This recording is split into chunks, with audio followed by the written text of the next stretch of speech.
After the first two objectives of D-Day were captured, it was time for the Canadians to focus on Caen and the Carpiquet airfield. During the 7th of June 1944, the Canadian Third Army would clash with the 12th SS Hitlerjugend for the first time.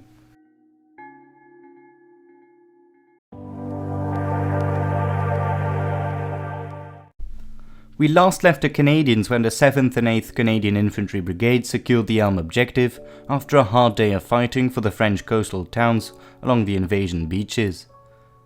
The 8th Brigade, which landed on Juno Beach on June 6th, was given a pause, as the 9th Infantry Brigade took over the advance towards the Caen Bayou Road and adjacent railway line. The 7th Infantry Brigade was still in the line. During the evening of the 6th, the Canadians managed to reach as far as Villons-les-Buissons and Quesnay. On the German side, it was only at 4 p.m. that German High Command released more reinforcements in the form of the 12th SS Panzer Division Hitler Youth, the rest of the 21st Panzer Division, and the Panzer Lehr Division. The Germans had already lost one day to react and counterattack the Allies and their bridgeheads. On the left of the Canadian flank was the 9th Infantry Brigade. They were to push up towards Authie and eventually Carpiquet. The 7th Brigade on the right of the Canadians' battlefront was tasked to secure Nory-en-Bessin and the neighbouring villages along the Caen Bayou Road and railway line. Opposing the Canadians were members of the 12th SS Hitlerjugend Division and the 21st Panzer Division. Both were armoured divisions tasked with counterattacking the Allied troops in order to push them back towards the sea. During the early morning of June 7th, often stated as D-Day +1, the North Nova Scotia Highlanders of the 9th Brigade and the Régiment de la Chaudière of the 8th Brigade came under attack by members of the 21st Panzer Division. The Chaudières lost the size of a platoon, but they did however manage to capture a handful of men of the 192nd Panzer Grenadier Battalion. At dawn, the recce troops of the 27th Canadian Armoured Regiment or Sherbrooke Fusiliers, followed by C Company of the North Nova Scotia Highlanders, started their assault on Buron. C Company of the North Nova Scotias were supported by the Machine Gun Company of the Cameron Highlanders of Ottawa. Several tank destroyers and anti-tank guns were also made available for the attack on Buron, Authie and Carpiquet. The three remaining companies of the North Nova Scotias, together with the tanks of the Sherbrooke Fusiliers, followed behind the initial assault force. Buron was taken with relative ease by the 9th Brigade, even though there were reports of 88mm guns. These dangerous flak guns were however knocked out before much harm was done. Buron was captured at 11:50 am. While C Company of the North Nova Scotia was clearing Buron, B Company pressed further towards Authie. The tanks of the Sherbrooke Fusiliers cautiously moved up, and they were eventually deployed between Buron and Authie. From their relatively safe positions, they were able to provide supporting fire to the fighters in Authie itself. After a firefight, Authie fell into Canadian hands, and B Company consolidated their positions by digging in on the eastern side of the village. At about 1 p.m, German armour was spotted at just 700 meters east of Authie. At the exact same time as the reports of enemy armour, the recce platoon of the Sherbrooke Fusiliers was reported in Franqueville. A Company of the North Nova Scotia Highlanders came to Authie via the west, where they were taking very heavy fire. Artillery support couldn't be given at first as they were repositioning. After contact was regained with the artillery, they provided the needed fire support. Lieutenant Colonel Petch, the commander of the North Nova Scotia Highlanders, pictured here with binoculars, decided to dig his battalion in north of Authie. A Company was to dig in between Authie and Grinchy. B Company was pinned down at Buron and dug in. C Company in Authie was caught in a counterattack by the 12th SS Panzer Division Hitlerjugend. SS Obersturmbannführer Karl-Heinz Milius, the commander of the SS Panzergrenadier Regiment 25, pictured here in a trench, reconnoitred the area from the important Abbé d'Ardennes. At that time the medieval abbey served as divisional headquarters.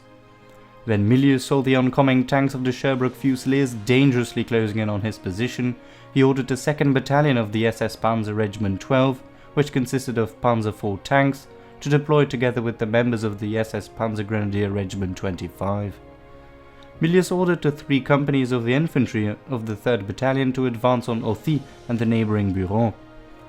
The 5th and 6th Panzer companies were to join in the assault. As soon as Authie was secured, the 2nd Battalion was to advance from Biteau more to the east. Milius' attack commenced at 2 PM and the Panzer Grenadiers, supported by Panzer IVs, advanced towards Authie. 10 minutes after the assault had commenced, B Squadron of the Sherbrooke Fusiliers was already in contact with the Panzer IVs of the 6th Compagnie, east of Authie. A few minutes later, A Squadron of the Sherbrooke Fusiliers and the 5th Compagnie were in a tank-on-tank engagement as well. Within minutes, A Squadron had lost 2 tanks. Lieutenant Fitzpatrick, the sole survivor of his troop, moved up, only to be knocked out just south of Authie. Lieutenant Windsor, another troop commander of A Squadron, had to bail out after his tank was hit. Windsor and his crew were taken prisoner. 11 tank-strong B Squadron successfully engaged the 6th Compagnie and scored several hits, knocking out a few Panzer IVs. The 6th Company retreated and B Squadron went in pursuit, but they advanced right into anti-tank obstacles and were bogged down. They eventually managed to retreat with several casualties. In Authie itself were 2 platoons of C Company of the North Nova Scotia Highlanders under Captain Fraser and Lieutenant Sutherland's platoon of A Company. Their only support came from a sole Sherman Firefly. They decided to make a stand in the orchard of the village. The German grenadiers behind the Panzer IVs quickly overran most of the positions of the North Nova Scotias and the Cameron Highlanders of Ottawa. After a short artillery barrage, the 9. Compagnie of the SS Panzergrenadier Regiment 25, supported by 9 Panzer IVs, attacked the entrenched stragglers at the orchard. After a short firefight, the SS infiltrated the orchard and the Canadians tried to ask for reinforcements using the Firefly's radio. Surprisingly enough, the words of "Hang on, reinforcements are underway" were heard through the radio. With that boost of morale, the Canadians stood strong and fended off the initial German push. Apart from Captain Fraser and his men, all other Canadians in and around Authie were overrun by the SS companies and the supporting Panzer IVs. The battered Canadians under Captain Fraser held on for 1 hour after repeated German attacks on their positions. The 11th Compagnie attacked the north of Authie to flank the entrenched A Company. When the situation became critical, Lieutenant Venice was ordered to fall back with all the men he could muster. Only a few managed to retreat successfully. Lieutenant Venice was not one of them. He was captured by the Germans in his attempt to reach the Canadian lines. Captain Fraser, together with all the wounded men in the orchard, were eventually overrun at 4 PM after a heroic stand. The miraculous last stand of the Canadians took a heavy toll on the young SS attackers. What happened afterwards is indescribable. The Canadian survivors were stripped from their weapons and a few were escorted to the Abbey d'Ardennes, where they would be murdered in cold blood by the German SS. During the entire Normandy campaign, the 12th SS murdered a total of 156 Canadians in cold blood. After the war, only a few were brought to justice. The baby division showed the world that they weren't merely a division of youngsters. Buron would remain hotly contested throughout the rest of the day. During the afternoon, the Canadians had to give up the town to the baby division. But as soon as artillery became available, the North Nova Scotias and the Sherbrooke Fusiliers managed to recapture the town, only to fall back to Villon-les-Buissons during the night. They had suffered terrible casualties, and nothing at all had been gained. The North Nova Scotia Highlanders suffered 242 casualties. 84 of those were killed in action, and a further 128 were captured. Lieutenant Venice and 2 others, however, managed to escape on their way to Germany. The 3 soldiers eventually made it back to England. Venice rejoined the army to fight in Europe for another day. The Sherbrooke Fusiliers lost a total of 21 tanks destroyed and 7 tanks damaged. The Sherbrooks deplored 60 casualties, of which 26 were killed. The Canadian troops estimated that they destroyed 31 German tanks. The Germans themselves claimed to have lost only 6 Panzers. The truth probably lies somewhere in the middle. On the other side of the Orne Valley was the 7th Infantry Brigade. They moved up on a front the size of 2 battalions. On the extreme right were the Royal Winnipeg Rifles. They moved forward at 6:15 AM. An hour later, the Regina Rifle Regiment, to the left of the Winnipegs, also moved up. The Canadian Scottish were in reserve.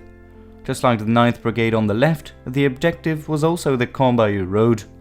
Puteaux-en-Bessin and the neighbouring villages in particular were the objectives of the 7th Brigade.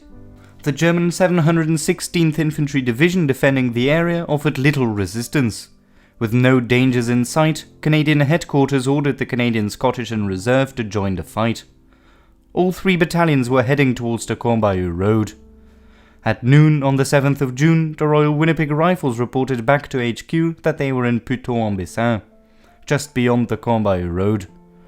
The Regina Rifles reported back at around the same time. They reported that they were in Bretteville-l'Orgueilleuse and the neighbouring Normandy-en-Bessin.